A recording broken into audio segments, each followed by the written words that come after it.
Avancojnë punimet për rikonstruksionin në total të konviktit të djemve dhe vajzave, i cili është në brendësi të shkollës industriale Pavarësia në Vlorë.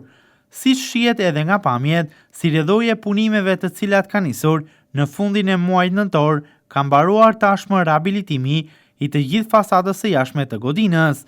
Sipas informacioneve, kjo fasadë është veshur me sistem kapot, ndryshe nga më parë, duke u krijuar në të kushtet më bashkëkohore për ruajtjen e temperaturës dhe duke bërë rezistente ndaj kushteve atmosferike.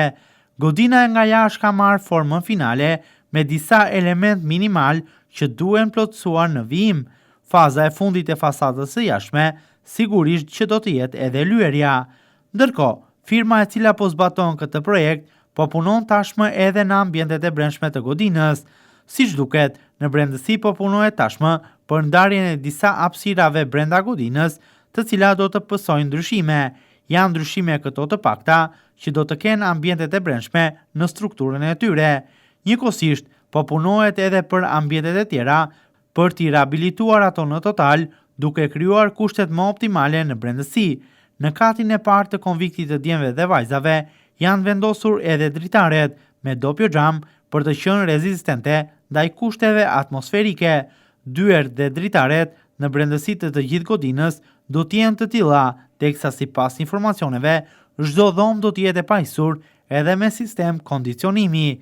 Në ta rast, godina do të ketë panele diellore për të prodhuar vetë një pjesë të lartë të energjisë elektrike, të cilën ajo do ta konsumojë.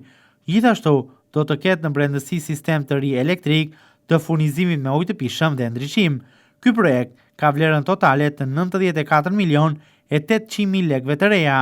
Punimet pritet të zgjasin deri në muajin janar të vitit 2026, por duke parë ritmet momentale dhe avancimin e punimeve në masën 40% në vetëm pak muaj, projekti pritet të përfundojë edhe më parë. Një projekt ky i cili është financuar nga Fondi i Zhvillimit me mbështetjen e qeverisë shqiptare, ku përfitues sigurisht Bashkia e Vlorës.